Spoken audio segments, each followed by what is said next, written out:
말씀 보시겠습니다. 말씀은 마태복음 25장 31절로부터 36절까지입니다.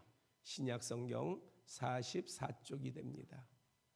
마태복음 25장 31절서부터 36절까지 봉독해 드립니다. 인자가 자기 영광으로 모든 천사와 함께 올 때에 자기 영광의 보좌에 앉으리니 모든 민족을 그 앞에 모으고 각각 구분하기를 목자가 양과 염소를 구분하는 것 같이 하여 양은 그 오른편에 염소는 왼편에 두리라. 그때 임금이 그 오른편에 있는 자들에게 이르시되 내 아버지께 복 받을 자들이여 나와 창세로부터 너희를 위하여 예비된 나라를 상속받으라. 내가 줄일 때에 너희가 먹을 것을 주었고 목마를 때에 마시게 하였고 나그네 되었을 때에 영접하였고 헐벗었을 때에 옷을 입혔고 병들었을 때에 돌아보았고 옥에 갇혔을 때에 와서 보았느니라. 아멘. 아멘. 우주선 잘 아시죠? 우주에 다니도록 만들어준 탈 것 또는 장치, 우주 탐사선 등을 우주선이라고 합니다. 그런데 이 우주선의 선자를 배선자가 아니라 줄선자를 쓰면 다른 의미의 영어로는 코즈믹 레이라고 하는데 우주 다른 의미의 우주 선이 됩니다. 저는 물리학에 대해서는 잘 모릅니다만은 제가 문과 출신이어서 뭐 화학 과학에 대해서는 사실은 그 분야에 대해서는 잘 모릅니다만 2주 전에 한 과학 기사를 보았습니다. 현대 물리학 이론에서는 아무리 강력한 초고 에너지 우주선이라고 해도 에너지 수준이 이론적인 한계인 50 엑사 전자볼트를 넘을 수 없다고 합니다. 그런데 한 고에너지 우주선을 관측하는 연구단이 포착한 우주선 입자의 에너지가 244 엑사 전자볼트에 달하는 극단적인 초고 에너지 우주선이었고, 이는 과거 한 차례 발견된 에너지 수준이 320 엑사 전자볼트였던 오마이갓 입자로 이렇게 명명이 된 우주선으로 상상할 수 없는, 그래서 현대의 물리학으로는, 현대의 과학으로는 이거는 존재해서는 안 된다는 거예요. 그러한 것들이 발견이 된 겁니다. 244 엑사 전자볼트를 폭발력으로 비교하자면은 핵폭탄 1000억 개 정도의 수준이라고 합니다. 그런데 이 두 우주선 모두 언제 어디서 어떻게 만들어졌는지 알 수가 없고, 우주선이 온 방향은 우주 거대 구조에서 은혜가 거의 존재하지 않는, 그러니까 현재 과학자들이 저쪽 지역은 뭔가 은하계가 존재하지 않아, 그러한 원초적 빈 공간, 그 영역에서 왔다는 겁니다. 그래서 이 분야의 전문 과학자들은 매우 혼란스러워하며 현대 물리학의 불완전성을 보여주는 사례다, 그렇게 인정하였답니다. 인류는 사실 우리가 발표를 보면은 인류가 뭐 하나를 딱 발견하고 이 우주 전체의 원리를 다 마치 꿰뚫고 있는 양 그렇게 발표도 하고 그렇게 주장도 하고 정의도 내립니다. 정말 극히 일부에 우리가 우주라고 하는 것을 볼 때에 우리 지구가 사실은 우주 전체를 본다고 한다면 우리 지구를 찾을 수나 있겠습니까? 어찌 보면은 저만 하나보다도 더 작은 것 아니겠어요? 그런데 극히 일부의 우주 원리를 가지고 마치 전 우주의 원리를 우리 인간은 정의하려고 합니다. 그런데 인간이 아무리 우수하고 발전된 학문이나 기술을 가지고 또 파헤칠 수 없는, 도달할 수 없는 그 너머에, 그러니까 인간이 학문을 발전시키고요, 과학을 발전시키고 기술을 발전시켜도 도저히 도달할 수 없는 그 너머가 있습니다. 그 너머에 계신 영원하신 하나님께서는요, 인간의 어떠한 노력으로도 하나님께는 도달할 수가 없어요. 그 영원하신 하나님께서는 선포하십니다. 내가 만물을 만들었다. 우리는 그 하나님을 믿는 거예요. 만물을 만드신 하나님을 믿습니다. 그런데 우리의 믿음이 왜 부족하냐? 자꾸 이 땅에 그런 발전된 지식이나 어떠한 그런 부분들에 자꾸 현혹되기 때문에 그래요. 그래서 우리도 성경을 그런 식으로 따라가요. 뭔가 파헤치고 뭔가 발견하고 그것을 진리로 규정하고 그 다음에 내가 깨달은 바를 가지고 하나님의 뜻이라고 여기는 이 과정 가운데에 믿음을 성장시키고 믿음을 축적하다 보니까, 그러다 보니까는 쉽게 무너지고요, 또는 잘못된 길로 가게 되고요, 쉽게 현혹이 됩니다. 우리는 하나님의 말씀을 통해서 누구를 봐야 되느냐? 내 지식, 내 경험이 아니라 살아계신 영원하신 하나님을 바라보고 그 하나님을 의지하고 나아가야 합니다. 고린도전서 1장 21절은 하나님의 지혜에 있어서는 이 세상이 자기 지혜로 하나님을 알지 못하므로, 이 세상은 자기 지혜로 하나님을 알 수가 없어요. 하나님께서는 전도에 미련한 것으로, 우리가 무엇으로 전도합니까? 친밀감으로요? 아니면은 어떠한 우리의 어떤 관계 가운데서요? 아니요. 우리가 전도하는 것은 복음으로 전도합니다. 복음, 말씀. 그래서 하나님께서는 이 전도에 미련한 것으로 믿는 자들을 구원하시기를 기뻐하신다, 증거하고 있습니다. 우리는 과학이나 철학 등 세상 지식이 부족하여도 창조주 하나님의 계시를 통해서, 이 계시라고 하는 말은 미래를 내다본다는 뜻이 아니에요.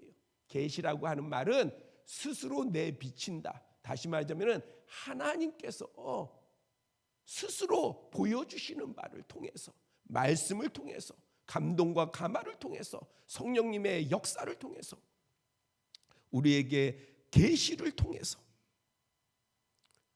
특히 예수 그리스도와 성경 말씀으로 살아계신 하나님을 본 바요, 아는 바요, 믿는 바 가운데에 있습니다. 우리가 그런 존재라는 거예요. 비록 세상은 세상에서 발전하는 그 지식이나 지혜나 학문을 우리는 따라갈 수가 없어요. 그렇다 할지라도 우리는 무엇으로 하나님을 아느냐? 하나님의 계시로 알아요. 특별히 예수 그리스도를 통해서, 하나님의 말씀을 통해서 우리가 하나님을 본바란 말이에요. 또한 아는 바요, 믿는 바입니다. 살아계신 하나님께서 기뻐하시는 그 구원에 항상 거하는, 벗어나거나 흔들리지 않는 그 영역 안에 있는 모두가 되기를 소망합니다. 기도드리겠습니다. 아버지 하나님, 말씀 가운데 함께하여 주시고 믿음의 믿음을 더하여 주시며, 우리가 성령의 감동과 감화를 통하여서 더욱더 분명하게 하나님과 하나님의 뜻을 알게 하여 주시옵소서. 그래서 하나님의 기쁨이 우리의 기쁨이 되게 하여 주시고, 우리의 기쁨 또한 하나님의 기쁨이 되게 하여 주시옵소서. 우리 주 예수 그리스도의 이름으로 기도드렸사옵나이다. 아멘. 하나님의 존재 외에도 인간의 지식이나 지혜 또는 어떤 기술로도 발견할 수 없는, 깨달을 수 없는 영역이 있습니다. 바로 하나님의 나라입니다. 마태복음 25장은 예수님께서 인류의 죄를 대속하시기 위해 십자가에 달리시기 바로 직전, 얼마 전에 천국, 하나님의 나라에 관해 세 가지 비유를 기록하고 있습니다. 오늘 본문은 신랑을 맞이하러 나간 열처녀의 비유와 종들에게 맡겨진 달란트의 비유에 이어 세 번째의 양과 염소의 비유에 관한 내용입니다.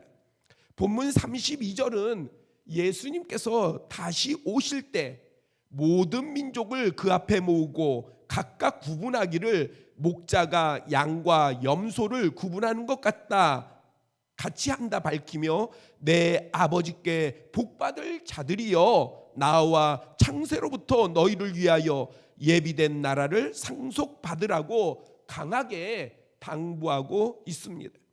그렇다면 이 구절에서 목자가 양과 염소를 구분한다는 의미는 무엇일까요? 양은 성경에서 가장 빈번하게 언급하는 동물입니다. 그것은 일찍부터 유목이 이스라엘 경제의 중심을 이루었을 뿐만 아니라 믿음의 선진들 역시 목자였던 이유이기도 합니다. 아브라함, 이삭, 야곱, 하나님께서 구약 성경 가운데 나는 아브라함의 하나님이요 이삭의 하나님이요 야곱의 하나님이다 말씀하시지 않습니까? 그런데 이 세 사람 다 목자였습니다. 그리고 하나님께서 가장 사랑하는 사람 중에 그렇게 표현하시는 다윗도 목자였습니다. 또한 목자와 양 사이에 특별한 릴레이션십, 연관 관계가 있기 때문입니다. 이러한 근거 등으로 성경은 주님과 그의 백성을 목자와 양의 관계로 상징하여 종종 설명하고 있습니다. 이것은 유목하는 양의 일반적인 특징과 상관이 있습니다.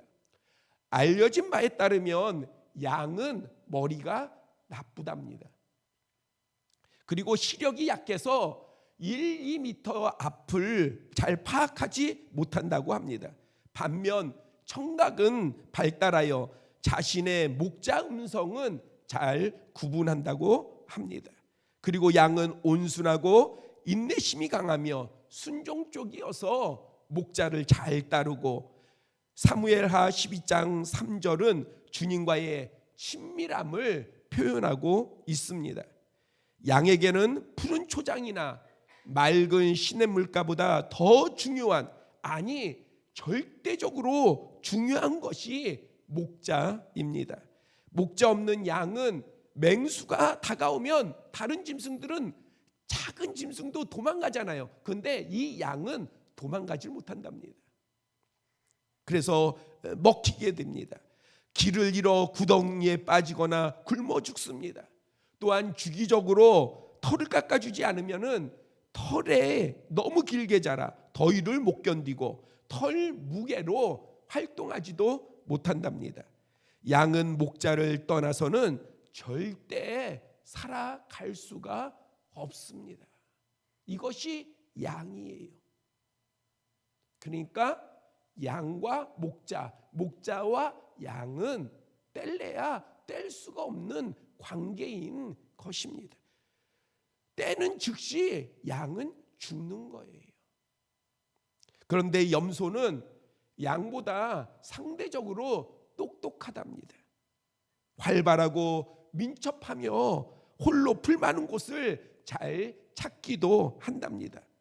염소는 높은 곳을 좋아하며 고집이 세서 주인에게 잘 순종하지 않는다고 합니다. 우리 집에도 염소는 아니지만은 고양이를 길러요. 고양이를 기르는데 제가 예전에 개를 길러봤거든요. 개는요 정말 주인에게 얼마나 주인이 오라고 하면 오고요, 얼마나 그 살갑게 하는지 그래요. 근데 고양이는 안 그래요. 고양이는요, 자기가 오고 싶으면 오고 가고 싶으면 갑니다. 그래서 어찌 보면은 편하기도 해요. 귀찮게 안 하니까. 이 고양이가.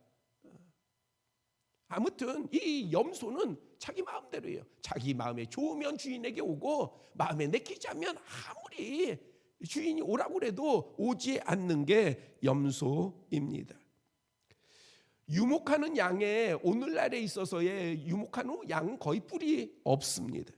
대조적으로 염소는 암수가 다 뿔이 있어서 들이받기를 좋아하는데, 이 뿔들은 염소의 공격성과 고집세고 불순종하는 특성의 표시로 중세 시대에는 이 염소의 뿔이 사탄의 심볼로 사용되기도 했습니다. 본문에 양과 염소를 구분하는 것에 대해 분리가 쉬울 것으로 생각할 수 있습니다. 자, 이제 양은 이런 특성이 있고 염소는 이런 특성이 있어요. 그래서 성경에서 양을 성도로 비유하는 것, 주님의 사람으로 비유하는 이유를 우리가 짐작할 수 있습니다. 그런데 오늘 본문에는요, 이 양과 염소를 분리하는 것을 이야기하고 있거든요. 그러면 우리가 생각할 때는 양과 염소 분리 쉽지 않을까 생각을 합니다. 그렇죠? 뭐 우리가 양을 직접 안 봤더라도, 염소를 직접 안 봤더라도 사진을 보고 이거는 양이다, 이거는 염소다, 쉽게 구분이 될 것 같지 않습니까? 하지만 우리나라는요, 양과 염소를 2017년 9월에 그 이전까지는 양과 염소를 법적으로 같은 부류로 취급을 했습니다. 사실 산양은 염소와 구별하기가 힘들고, 유목양 중에서도 염소와 흡사한 양들이 있고, 그리고 양과 흡사한 비슷한 염소도 있습니다. 그러니 정말 이 양과 염소를 정확하게 구분을, 한 마리도 틀리지 않고 정확하게 구분할 수 있는, 암수와 새끼들까지 정확하게 분류할 수 있는 것은 일반 사람들이 아니라, 누가 정확하게 분류할 수 있냐? 목자만이 정확하게 분류할 수 있는 것입니다. 본문 32절은 목자가, 누가 양과 염소를 구분하냐? 목자가 구분한다, 그렇게 말씀하고 있습니다. 예수님께서 다시 오실 때에 모든 민족을 그 앞에 모으고 각각 구분하신다 말씀하고 있습니다. 누가 구분하시냐? 예수 그리스도께서, 주님이 구분하신다는 거예요. 33절에 양은 그 오른편에, 염소는 왼편에 두리라. 여기에는 어떤 실수도 용납이 안 됩니다. 작은 잘못도 있어서는 안 됩니다. 무엇에요? 구분하는 것에. 무엇을 구분해요? 양과 염소를 구분하는 것에. 오른쪽에 있을 존재와 그 다음에 왼쪽에 있을 존재가 뒤섞여서는 안 된다는, 여기에는 착과 있어서는 안 된다는 거예요. 왜냐하면 이 결과는 영원한 고통의 지옥과 영원한 하나님 나라에 이르는 문제인 까닭입니다. 하나는 영원한 생명이요, 다른 하나는 영원한 형벌, 영원한 고통, 영원한 죽음입니다. 그러므로 어떤 사람도, 어떤 천사도 아닌 어떤 존재도 할 수 없고, 오직 주님만이 구별하십니다. 그때에 우리는 정말 주님 오른편에 있는 양의 편에 있어야 합니다. 나는 어디에 있을 것인가? 그냥 설교 시간에 교회에 오면은 항상 하는 말이 아니라 왜 성경은, 왜 예수님은 십자가에 가시면서 십자가의 고통을 앞두고도 왜 이런 말씀을 하셨을까? 왜 교회는 지금까지 계속해서 이 부분에 대해서 강조하고 있을까? 예수님께서는 공생애를 시작하시면서 왜 첫 복음이 천국에 대한 말씀이셨을까? 그것은 천국이 있기 때문에 그런 거예요. 하나님의 나라가 있기 때문에 그런 거예요. 그런데 오늘날 교회는요, 하나님의 나라에 대한 복음보다는 이 땅에서의 복에 중점이 가 있습니다. 이 땅에서 어떻게 하면 돈 많이 벌고, 이 땅에서 어떻게 하면 건강하고, 이 땅에서 어떻게 하면 잘 살고, 이 땅에서 어떻게 하면 지위가 높아지고, 이것에 초점이 맞춰지다 보니까 심지어는 예수 그리스도의 이름으로 세례를 받고 스스로가 그리스도인이라 고백을 하며 하나님께 기도한다는 심령들도 그들의 생각 가운데, 그들의 믿음 가운데에 하나님의 나라가 사라지고 있어요. 이제 들리면, 교회에서 들리면은 그냥 한 이야기예요. 한 설화예요. 한 전설이에요. 그런데요, 예수님은 사실은 천국 복음을요, 피로써 쓰신 겁니다. 천국에 대해서 피로써 외치신 거예요. 왜 그러셨겠습니까? 바로 천국이 있기 때문에 그래요. 그리고 다시 한번 말씀드리지만 이 천국은요, 이 땅의 것으로는 발견할 수 없는 그 너머에 있습니다.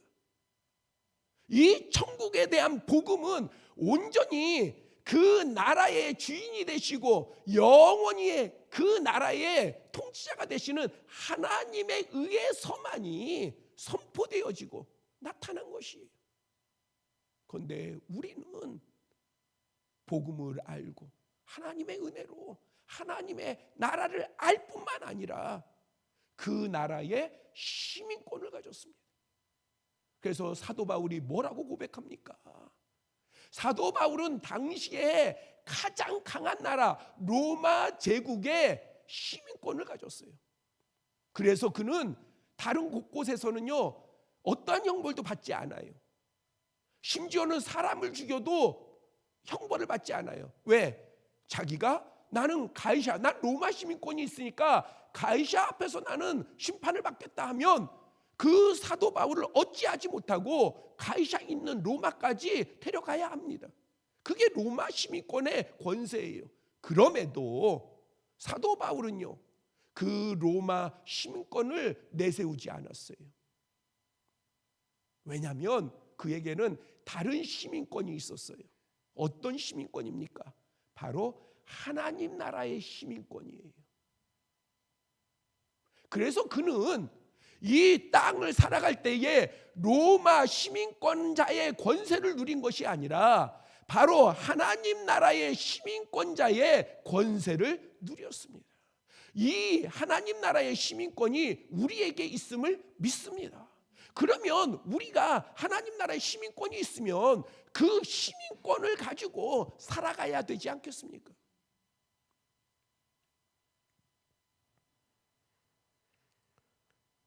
그래서 주님께서 이 하나님의 나라에 들어갈 양과 염소를 구분하는 것, 분명히 있다는 거예요. 이 구분이 분명히 있다는 거예요. 그러면 양과 염소도 있다는 거예요. 오른편에 갈 자와 왼편에 갈 자도 있다는 겁니다. 그리고 그 결과는 분명하게 영원한 하나님의 나라와 영원한 형벌입니다. 그런데 오늘 본문 35절 이하에서는 주님의 오른편에 양의 편에 분류될 예비된 나라의 상속을 받을 사람들의 이 땅의 모습을 열거하고 있습니다. 그렇다면은 구체적으로 이 양의 모습이 어떠할 것인가? 그것에 대해서 그 양의 전체적인 내용은 아니지만은 그래도 주님께서는 이러한 사람이다라고 예시하고 있습니다. 내가 줄일 때에 너희가 먹을 것을 주었고, 목마를 때에 마시게 하였고, 나그네 되었을 때에 영접하였고, 헐벗었을 때에 옷을 입혔고, 병들었을 때에 돌보았고, 옥에 갇혔을 때에 와서 보았느니라. 이게 양의 모습이라는 거예요. 양의 모습 가운데에 이러한 모습이 있다는 거예요. 만약에 여러분들이 이러한 모습이라고 한다면은 여러분들은 양입니다. 이래야지만이 양이다 이 말은 아니에요. 그러나 이러한 중심을 가지고 살아간다면 그것이 주님이 찾으시는 양의 모습이라는 것이지요. 상속받을 사람들이 묻습니다. 주여, 우리가 어느 때에 주께서 줄이신 것을 보고 음식을 대접하였고 목마르신 것을 보고 마시게 하였습니까? 어느 때에 나그네 되신 것을 보고 영접하였으며 헐벗으신 것을 보고 옷을 입혔나이까? 어느 때에 병드신 것이나 옥에 갇히신 것을 보고 가서 배웠나이까? 양된 사람들은 아니 주님을 만난 적이 없어요. 그런데 주님께서 그렇게 말씀하시거든요. 그러니까 어느 때 내가 그렇게 주님을 위해서 했습니까? 주님께서 이에 대한 대답을 하십니다. 너희가 여기 내 형제 중에, 우리는 이런 말씀을 나누다 보면은요 대접하는 거에 지금 이 포커스가 가 있는 것 같아요. 그러나 그 전에 되게 중요한 표현이 있는 거예요. 주님께서 말씀하셔요. 내 형제 중에, 내 형제 중에 지극히 작은 자 하나에게 한 것이 곧 내게 한 것이다. 주님께서 형제라고 표현한 이 부류 안에는 다 이 형제들은 현재는 다 이 땅에 살고 있어요. 그러다 보니까는 세상을 따라 가지고요 구분이 져져요. 어떤 사람은 높은 사람, 어떤 사람은 큰 사람, 어떤 사람은 부자, 어떤 사람은 가난한 사람, 어떤 사람은 낮은 자. 우리가 믿음 안에 있으면서도 자꾸 계층을 분류해요. 그러다 보니까 교회도 그래요. 교회도 마치 뭐 목사가 제일 위인 것 같고, 그 다음에는 장로인 것 같고, 그 다음에는 권사인 것 같고. 전혀 주님이 말씀하시지 아니한 그런 부분들을 적용을 해서요 우리도 모르게 계급 의식을 가지고 있어요. 그러한 이 땅을 사는 우리를 향해서 주님께서 하시는 말씀은 뭐냐? 그래 높은 사람이 있고 작은 사람이 있다가 아니라 세상에서 보는 어떤 시간 가운데에서도 작은 자, 보잘것없는 사람, 어쩌면 세상에 무시하는 사람, 그러나 주님의 형제이면 그 사람에게 하는 것이 곧 누구에게 하는 것이냐? 내게 한 것이다.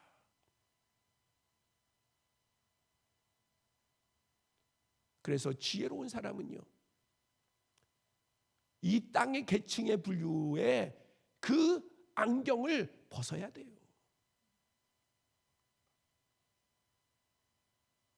그래서 이 부분의 지혜는요 우리가 주님을 향해서 선하고 긍휼한 마음을 갖고 주님을 향해서 나아가는 것이 아니라 우리 마음에 주님의 마음이 있으니, 우리가 주님의 마음을 가졌으니, 우리가 예수 그리스도의 마음을 가졌으니 그 마음을 가지고 나아가는 거예요. 그러면 그것이 곧 누구를 향한 것입니까? 주님을 향한 것이에요. 그래서 우리는 세상의 안경이 아니라 자꾸 왜 우리 크리스천들이, 왜 목사가, 왜 자꾸 세상 안경, 저도 마찬가지지요. 여러분들만 그럽니까? 저도 미혹을 받을 거 아니에요. 자꾸 세상은요, 저도 세상에 살다 보면은요, 자꾸 안경을 바꾸래요. 도수 높은 곳으로 바꾸라는 게 아니라 세상 안경으로 바꾸래요. 그래서 좀 더 귀한 거, 좀 더 가치 있는 거, 좀 더 보기 좋은 거, 좀 더 탐나는 거, 그걸로 안경을 바꾸어서 밝히 보라는 거예요. 그걸 밝히 보라는 거예요.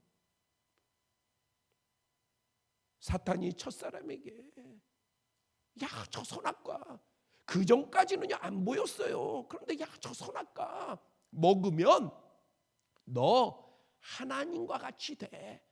그 얘기를 듣고 보니까 사탄의 말, 그 말을 가지고 안경을 쓰고 보니까 어떻습니까? 먹음직도 하고 보암직도 하고 지혜롭게 할 만큼 탐스럽기도 하지 않습니까?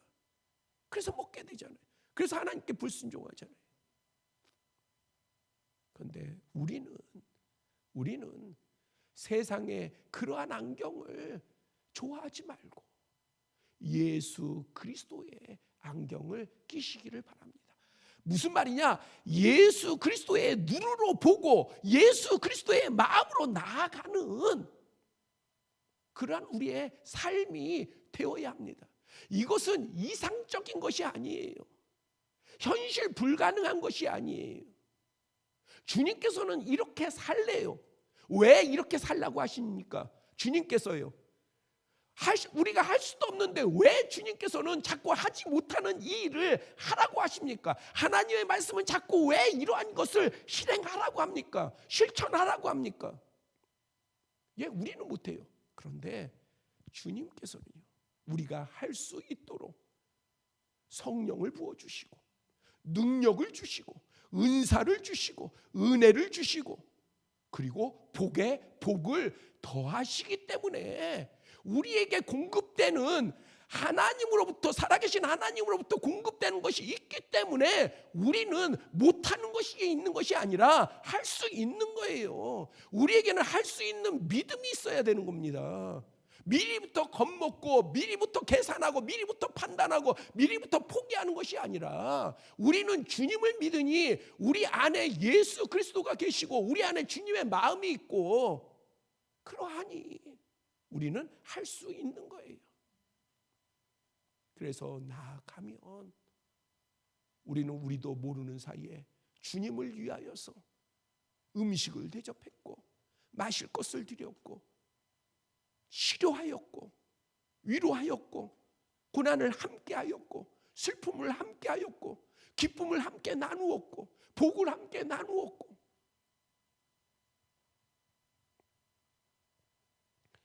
계속 강조하지만 이러한 말씀, 내 형제 중에 지극히 작은 자 하나에게 한 것이 곧 내게 한 것이라.